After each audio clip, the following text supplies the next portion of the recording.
The most common comment I get from moms after the first visit is, I had no idea I how had no different idea. this I'm was. listening to this. I Yeah. had no idea. They're trying to get enough information into you that you will continue to breastfeed for the first at least 6 months of that baby's life. That's a lot. Breastfeeding does not have to be an all or nothing thing. And there are lots of options and ways to do it. There is not one right way to do it. Welcome to the Doc Moliver podcast. Plastic surgery, science, and cool stuff in between. Really happy to have you visit and talk with me on my podcast. I appreciate you having me. Yeah, this is kind of special.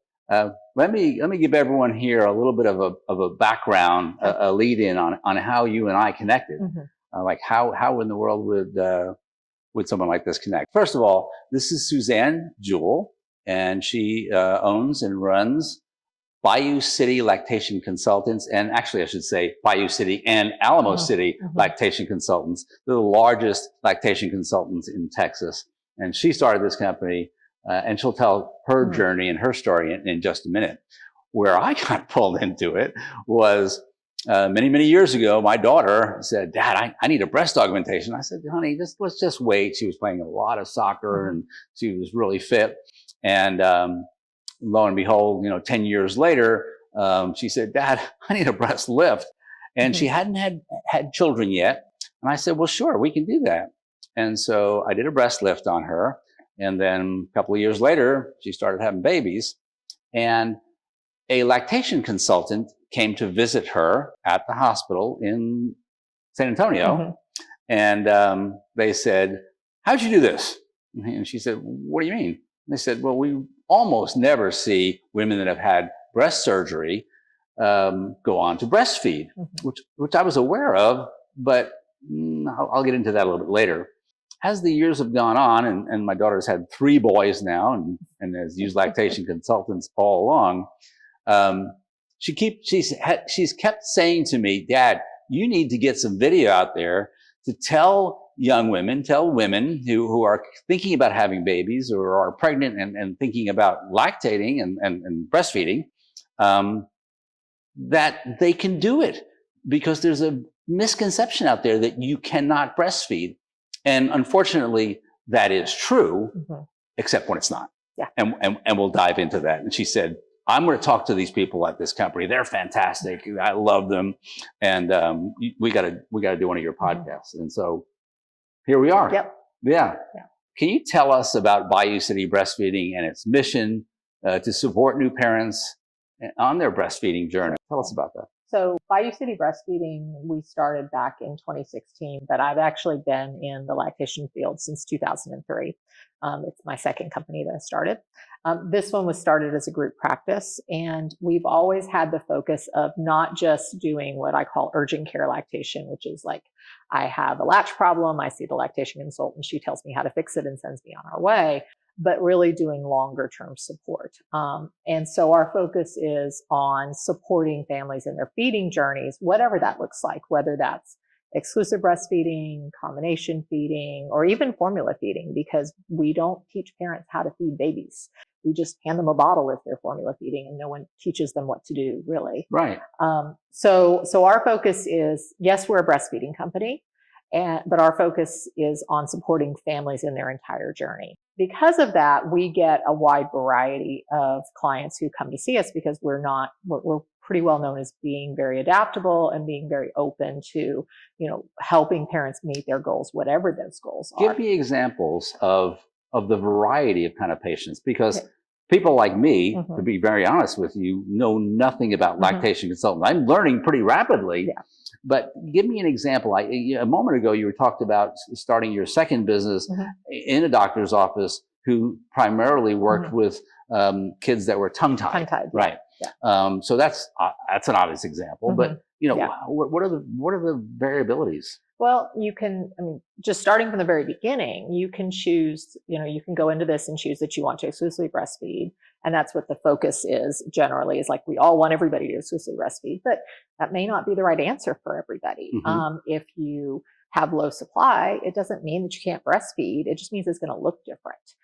You might go into this and choose to exclusively pump and not want to put the baby directly to the breast. And that's definitely a very valid choice for some people. And that might depend on what your job looks like, what Exactly. your life looks like, how many other kids you have, how many other responsibilities. Exactly. Or you might choose to combo feed from the beginning, which is choosing to use some formula and some breast milk. Right. And depending upon how you start off is going to determine really how long you can do that.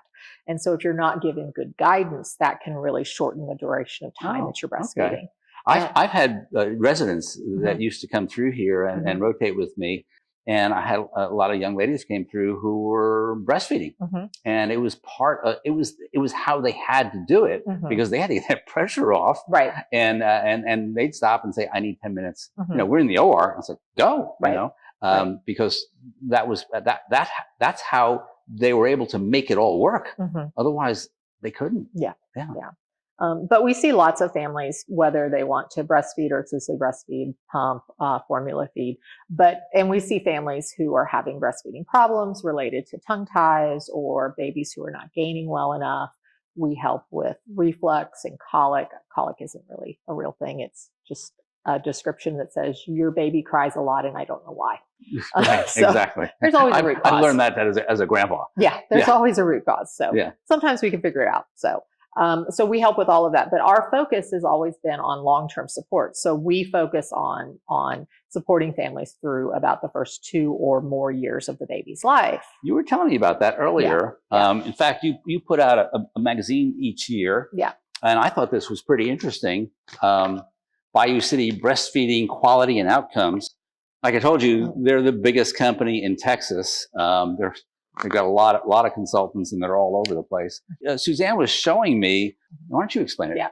So we track our breastfeeding rates, and so in the U.S., breastfeeding rates are tracked through about a year, and in Texas, they're tracked through about a year. We actually track beyond a year.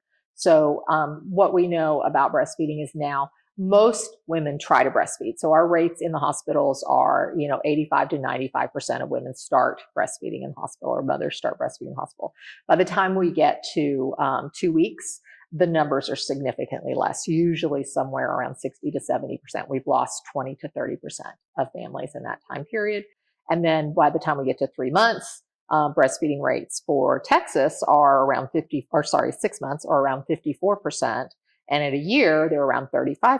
So the rates just keep going down. Right. What we do is we continue support for our families. So on average, our families see us 6 to 8 times each year, and our breastfeeding rates are significantly higher, and we track past a year. So at a year, where Texas is at 35%, for our 2022 clients, we were at 73%. Oh, but come on. Bottles are fine. What do you have to breastfeed for?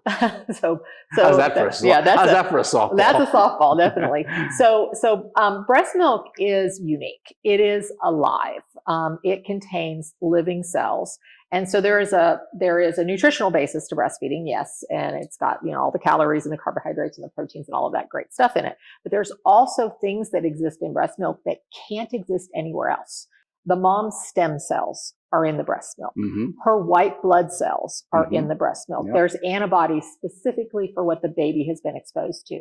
And what people don't realize is that the amount of the immune factors that are in breast milk actually increase after the first year of life. So while the volumes of the amount that they're feeding go down, so like the baby is obviously getting solids and other foods, and it still provides a nutritional benefit, but it's not the only nutrition. The importance of the immune system goes through the roof. So there's tremendous benefit to the baby to be able to still have exposure to this in their gut health, in their immune system. I mean, as humans, we don't really develop a full immune system until the age of 5 or 6 years of age. So a mom and a baby are 2 halves of one whole and are one immune system. So anything the baby's been exposed to, the mom's going to immediately start making the antibodies for that. Right. And I'm a big believer that, yes, exclusive breastfeeding is the gold standard. We would love for everybody to exclusively breastfeed, but setting that as the only goal, I think really hurts a lot of people. I think duration of breastfeeding is the most impactful thing. Like I would much rather have a baby receive a combination of breast milk and formula for 2 years than to have a baby receive exclusive breast milk for 2 weeks. Right. So, I mean, it's just so much more impactful over the long term for that baby and for that mom. For example, breast cancer rates are decreased based on the duration of breastfeeding. And so if I have a mom who's breastfeeding for 2 years, she has a lower risk of breast cancer than the mom who breastfed for 2 weeks. I didn't know that. Yeah. That's fascinating. So duration is really important. So that's where our focus is very much on duration and supporting moms through this long-term journey. And also there's not a lot of information out there about how to breastfeed once you're out of that first couple of week time period, like the first 6 weeks. Lots of information out there on the first 6 weeks. After that, breastfeeding a 3-month-old is very different than breastfeeding a 3-week-old. Absolutely. And breastfeeding a 15-month-old looks nothing like breastfeeding a 6-month-old. We had some very close friends of ours for a number of years. And the mom was a child psychologist. And she breastfed all the way out to 5 years. Yeah. And we were sort of like, whoa. And it clearly was not a good proportion of calories, but it seemed to work really well. Yeah. Well, there's the immune system benefit, but there's also a connection benefit. Yeah. And it was our last kid. I think that was part of it as well. Yeah. But the reality, if you're breastfeeding a 3-year-old or a 4-year-old or a 5-year-old, you're not breastfeeding them multiple times a day. No. Generally, they're breastfeeding maybe twice a day. And it's more, a lot of it is about that connection. You've been at work all day. And so you get home and they want to connect with you. And when you're breastfeeding a child, you are 100% focused on that child. Yeah. So, and so there's more to breastfeeding than just the milk. Right. In fact, you can breastfeed without breast milk by using like an at-breast supplementer. So, breast milk is not the predictor of success in breastfeeding. And that goes back to my daughter explained that to me. Why don't you explain that to me again for everybody? Yeah. So milk supply is important, and it's easier, obviously, if you have a great milk supply, it's easier to incent the baby to have a breast. But sometimes some people are unable to produce enough breast milk. You'll read in some of the literature that they say, okay, like everybody can produce enough breast milk. Well, the reality, that's not actually true. That's not true. I've heard that. And as our population has gotten sicker and our age of our mothers has gotten older, we have more complicating issues like PCOS and thyroid issues. And, there's a whole host of things. And breast surgeries can play into that depending upon when they were done and how they were done. How they were done. That's We're going to talk about that. Yeah. So if I have a breastfeeding parent who is not able to produce enough breast milk, well, you can actually use a device to allow additional milk to be given at the breast. So the milk is placed up here in a container that the baby is breastfeeding. The baby is feeding at the breast. At the breast, feeding at the breast. Great analogy, great verbiage. And they're having that same connection, which is so valuable. And I've had some families who have done that for the longest I've ever had anyone do an at-breast supplementer was until the child was about 3 years old. Right. It's rare to go to 5. Yeah, it's definitely rare. It's rare to go to 3, honestly. Right. Yeah, but, sure it is. But that's the longest. On average, I would say if we're using an at-breast supplementer, a lot of times we struggle to get beyond about 6 to 9 months because the babies are smart. Yeah. And they figure out, oh, this is where it's coming from. Right. But it is a way to get that connection, and and it's a way if you have for our moms who have very low supply because I had one mom who was a breast cancer survivor, and so she really wanted the experience of feeding at the breast, but she could not produce breast milk, so she had a double mastectomy and then reconstructive surgery. So it was not possible for her to produce breast milk. Of course. She fed with an at-breast supplementer, and she was able to feed her baby at the breast for about 5 months. And that was really important for her to get that experience and for her to have that connection. And it made her feel like more of a mother because she got a chance to do that. That's really special. Yeah. That's really nice. All right. I have some other questions for you. Okay. All right.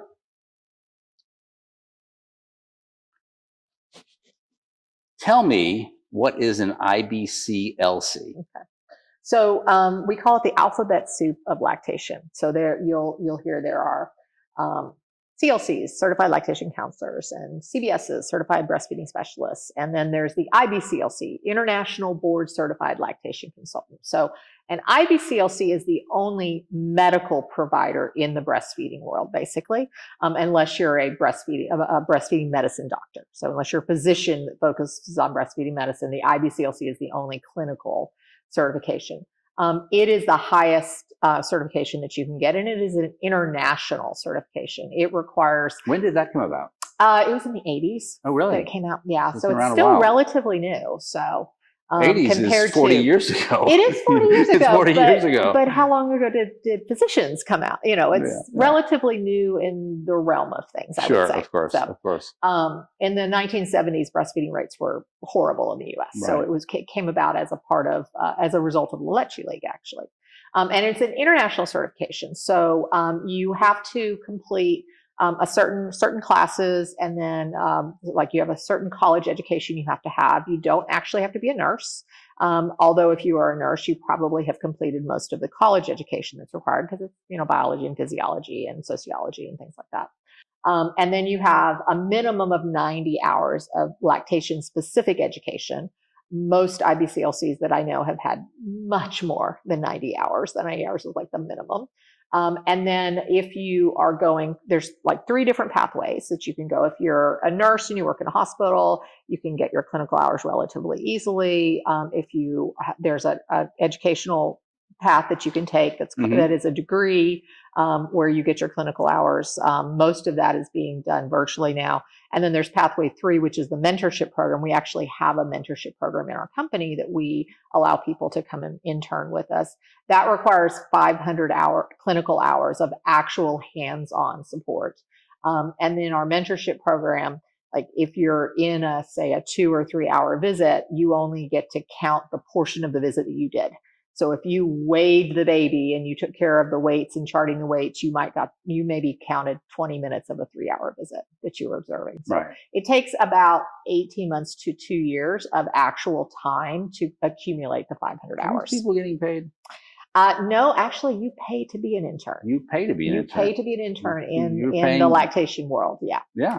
So, and then once you finish all of that, then you can apply to take the board exam. And there is an internationally run exam that's given on 2 days or 2 times a year, only 2 times a year. So you better make sure you're ready for it. Exactly. And you have to apply for it and have finished all your requirements like 4 months before the exam. And so it's given in April and September. And then you get the results about 3 months later. So that's very interesting. It is quite the process. On average, for somebody who isn't going through like pathway 1, which is like physicians and nurses, on average, it takes 4 to 5 years to become a lactation consultant, to become an international board certified lactation consultant. The CLC, how many of your lactation consultants are board certified? All of them. So there are 1,500 international board certified lactation consultants in Texas. We have 29 of them. We have more lactation consultants than most of the hospitals do. In fact, I think we have more lactation consultants than all the hospitals in Houston have. Nice. And where does your company practice now? Well, we cover pretty much all of Houston, all the way down to Richmond, and we have a couple of offices out here in Webster. We have an office in Kingwood. We're all the way up to the Woodlands. We have an office in Magnolia. We're out in Katy. We have a central office. So we're pretty much anywhere in Houston we can cover. We also have 2 offices in San Antonio. And then we also do virtual. So I've had, in fact, the furthest away, our furthest away client that we've seen was in Ethiopia. How cool is that? Yeah. And then I had another client that was in Nigeria that actually traveled over here to see us after we did some virtuals for her in Nigeria. She traveled over for her child to get a tongue tie release. So those are our furthest away. That's really special. That's pretty special. Yeah. Okay, more questions. Does insurance cover lactation consultants? Yeah. So the Affordable Care Act actually specifies that breastfeeding support services should be covered at 100% with no out-of-pocket to the patient. So if they have an insurance plan that falls under the ACA, yes, it should be covered. Now, it doesn't always work that way, but in general, with our clients, In 2022, 78% of our clients had their visits completely covered by insurance, and about 5% had some out of pocket. We're looking at 2023 because we're doing our survey this year now. We're actually up to about 90% are having at least some insurance coverage. At least some. Yeah, and of that, it's like 80% are fully covered. So we've increased up a little bit in the percent that are fully covered. And that's a nice safety net. It makes, I'm sure it makes women feel safer because it's a lot of expenses to have a baby. It is a lot of expenses, and private practice lactation consultants, it can be expensive. I mean, we spend a lot of time with clients. An initial visit with us is generally going to be, depending upon your insurance, an hour and a half to 2 hours, or even 3 hours. If you're self-pay, we're going to spend 2 or 3 hours with you at the initial visit. So there's a lot of time invested, and then we do a lot of support between. So, on average, depending upon where you are in the country, a lactation visit may cost anywhere from $200 to as much in like New York and California, it's as much as $500 for a lactation visit. So having insurance coverage for that is very important. And then our model of doing this long-term support really works well with insurance because it is preventative care for under the ACA. And so generally there's little to no out of pocket for patients.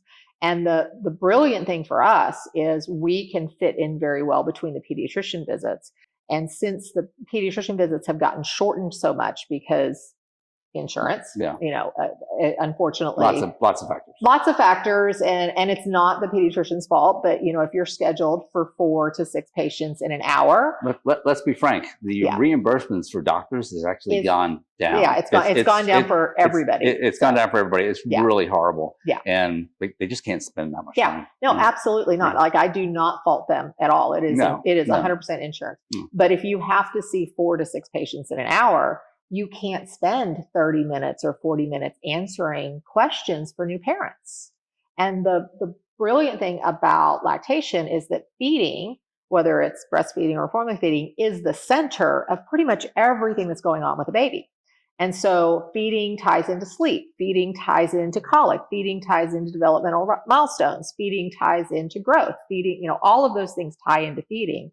And so they all are within the scope of an IBCLC. So we can, give parents a level of support to kind of shore up what's now missing that used to be there. I mean, 30 years ago, it was there. You would go see your pediatrician and you'd spend a half an hour having a conversation with them about what's going on with your child.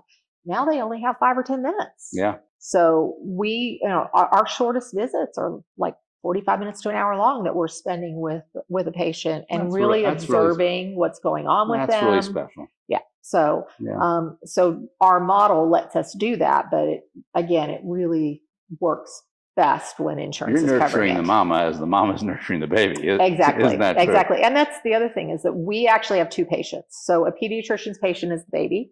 The OB's patient is the mom. Our patient is both. So we assess both. We actually assess the whole family. We really like to have partners come. There's a lot going on there. There's a lot going on there that's impacting how well mom's breastfeeding. There's a lot of stress that she's got to do other things that she shouldn't have to be doing. So we actually assess everybody, and we have to chart on everybody too. So really, yeah, wow, that's amazing. That's amazing. All right, let's move on a little bit. Okay. I do breast surgery.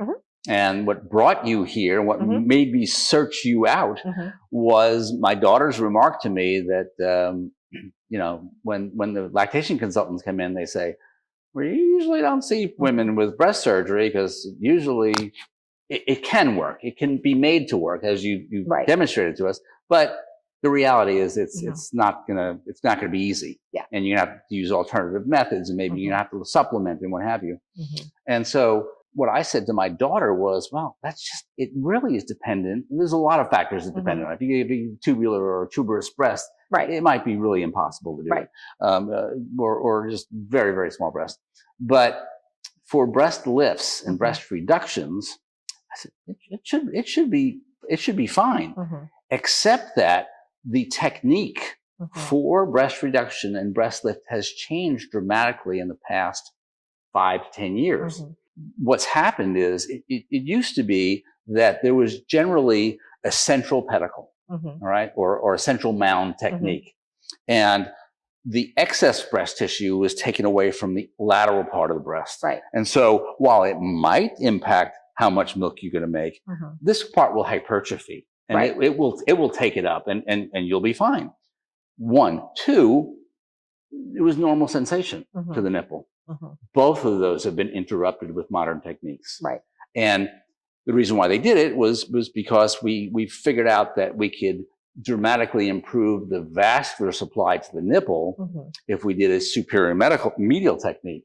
So nowadays, most plastic surgeons have the nipple blood supply all dependent on a medial flap, but you cut right through all of its connections to the rest of the breast. Right. Which also means you're cutting through the third intercostal nerve. Yeah. Which is what controls letdown. Yeah. So that controls letdown. The fourth intercostal nerve supplies direct sensual sensation. Yeah. And so you don't have really good letdown. You don't have sensual for other reasons, and also for just touch and feel. Right. And you don't have much supply, even if it hypertrophies just that little area under the nipple. Some women are able to, but a lot of times it's just, it doesn't work easy enough that they just abandon it right from the get-go. And so I've developed a technique where I've maintained this central mound, but I augment it with this medial, superior medial flap of blood supply. In fact, what I do is I actually Doppler their blood supply right before surgery. So I have a really good idea. We know it all comes from up here, or the majority of it, but not all. But I Doppler it out, and then that makes me extra sensitive to preserving that blood supply. And then I take most of my breast tissue that I remove is all from out here. We leave all of this in here and centrally. And there's no reason why women can't go on to breastfeed. You just have to sort of adjust what you're doing a little bit. Right. Yeah. So how often do you or your lactation consultants run into people that you have to say, oh, this is what's really impacting you? Or do you think people just automatically exclude themselves? Or a bit of both? So we don't see, we see a lot of women who've had breast surgery. Right. It is most common for us to see women who've had augmentation. Right. Okay. It is much less common for us to see women who have had reductions or lifts or anything else. Right. Part of that, I think, is because they are told, they may be told, oh, you're just not going to be able to breastfeed. And that's not always true. It's not always true. Yes. Right. Part of that may be because the techniques can definitely cause some problems and can prevent milk from coming in. Right. And so they stop very quickly because they never get past that stage of their milk coming in. Yes, it's absolutely too painful. Yeah.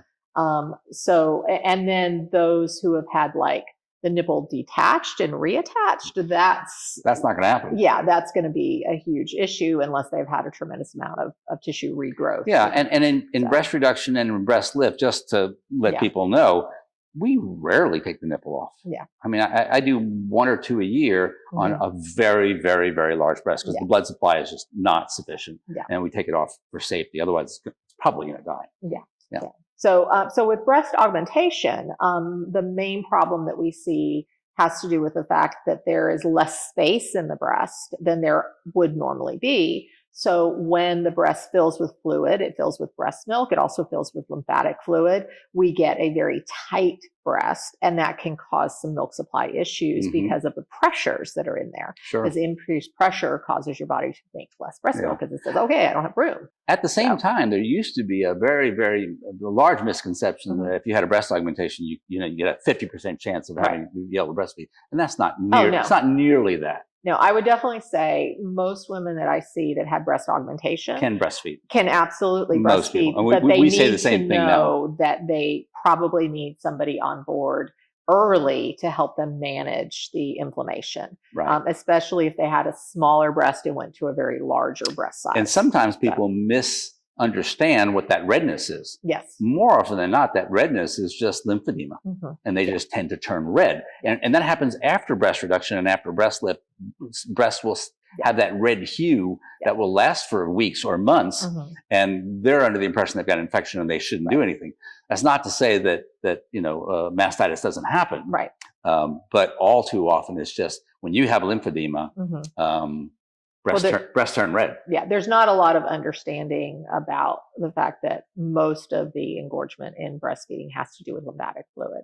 And so the new guidelines that have come out from the Academy of Breastfeeding Medicine talk a lot about how a lot of the information that's given to women about using heat and doing deep massage is actually damaging and actually makes those problems last longer.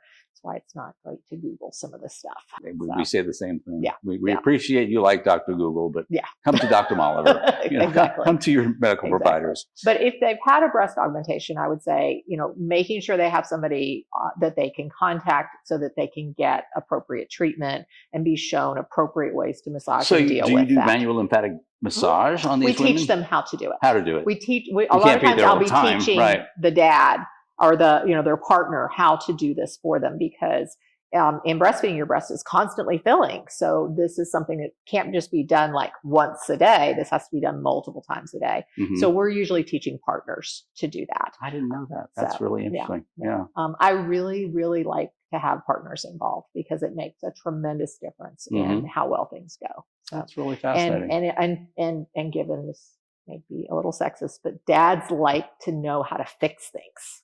This is a tool that we can give them. We are different than women. Yes. This is a tool that we can give them that helps fix things and makes things hurt less. Yeah. So they are usually 100% on board with learning how to do this. That's cool. That's cool.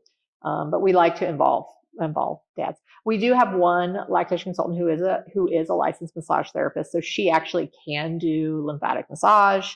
But we teach techniques to parents. We're not a licensed massage therapist ourselves. So you teach the technique and say that looks correct. Yes, but we're not going to actually do the massage ourselves because we're not licensed massage therapists unless it's Tessa. So. Very good. Very good. All right, let's see if we have some more questions. I'm learning a lot today. This is really good stuff.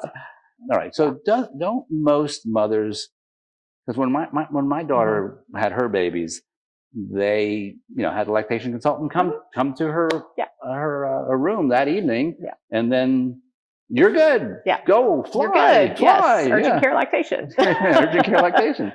The problem is there's a couple of things, and people don't realize this. Seeing a lactation consultant in the hospital is very different than seeing a private practice lactation consultant, because the lactation consultant in the hospital is really there to provide as much education as they can in a very short period of time in a scenario that you're not really great about receiving information in. I mean, you've just had a baby, you're probably medicated, you're exhausted, you're in pain. You're not going to be great at being able to accept all of this new information. And I worked in a hospital, and they're trying to get enough information into you that you will continue to breastfeed for the first at least 6 months of that baby's life. That's a lot. That's a lot of information. Right. And so there's a lot of overwhelm that comes with that. And it's very difficult for them to get that information to you. In addition, they typically have a short period of time. So if they're lucky and they're working a 12-hour shift, if they're lucky, they'll have 10 to 12 patients. In some of the hospitals, I've had lactation consultants tell me that worked in some of the hospitals that they were given 40 patients to see in a day. You're in a 12-hour kidding. shift. Okay, so what do you see for someone for 8 minutes? So you pop your head in the door. You doing okay? Okay, great. You're good. I've seen them. I've seen them. So that's not the same. In addition, if you're trying to teach somebody something, and they're struggling with it, well, if you're having to do it in a short period of time, a lot of times it's just easier to get in there and do it yourself, right? So there is a propensity to have them latch the baby for you, but then you don't learn how to latch the baby yourself. And so you're in a scenario where it's difficult to learn. It's lots of new information. They have a limited amount of time.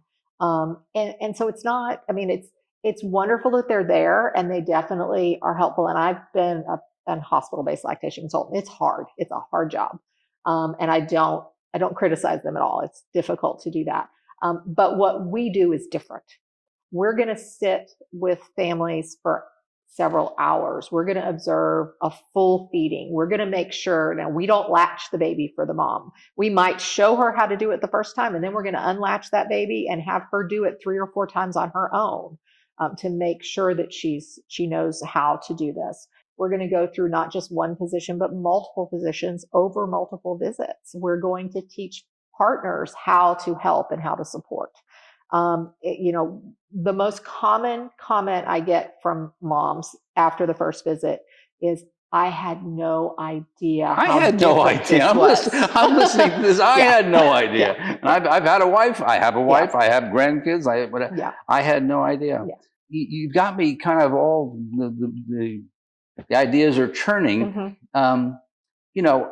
I have women that come in for breast augmentation, and I say, oh, and by the way, you should be able to breastfeed. Mm-hmm. I think I'd like to put together a pamphlet about, or maybe you have pamphlets about. We tend to not do a lot of cookie cutter stuff. So we don't actually have a lot of pre-done handouts, because I have a charting system that builds the instructions for the parents. Right. I'd like based to on what we assume, we see. It doesn't matter what matter what you want. I'm still going to do it. Okay. No, I'm happy to help with it. In the sense of getting people to you. Yeah. And I just don't have a pamphlet I can give you. You know what? Maybe this will make this into a little bit more of an educational video for potential new mothers, and we'll put it out on YouTube. I think that would be really important to give to women that come in who are still thinking about having babies. Maybe they've had a baby or two and they want a lift or a reduction, and understanding. And I will say that we are more likely to see success in a mom who has a breast lift if she had previously breastfed prior to that surgery. Oh, really? Because the breasts don't complete development until during pregnancy. And so I think that, maybe it's just my opinion, and I may be completely off here, but I think that might help surgeons understand or see the structures that they maybe don't want to sever or cut into more if the breast has already gone through that development. And I think a lot of the plastic surgeons understand that. They're trying to keep that flap nice and thick so that part of the hypertrophies, if it doesn't get used, it's not going to hypertrophy, or it's going to be having so much tension, it's just going to atrophy or get some necrosis, frankly. But interesting stuff. Yeah, but definitely I see the moms that I have seen that have been successful in breastfeeding after breast reduction or breast lift. They've already done it. Most of them had breastfed and then had the surgery, and it was a subsequent child after surgery. Really? So, I've only had one that had the surgery first when she was not your daughter, actually. Another one. I have another one. I'm just saying. No, but I have one of my clients who had a surgery when she was 17 or 18, and she's in her late 20s now and had her first baby. Well, good for her. And has been successful at bringing in a full supply, and not having to supplement. That's great. That's great. Well, a wealth of information. We're going to put this out there for young mothers and for families, and it was just very educational. Thank you for teaching me. And again, I think one thing I really want people to understand is that breastfeeding does not have to be an all or nothing thing. And there are lots of options and ways to do it. There is not one right way to do it. Right. And everybody's path might look a little bit different. But it does not have to be all or nothing. Yeah. Yeah. And it shouldn't hurt. Should not be painful. Not be painful. Not be painful. Yeah. Good news. Well, this is great. Really educational, and thanks for visiting with me. Thank you. Okay. Enjoy it. Yeah. Good. Thanks for visiting. See you next time.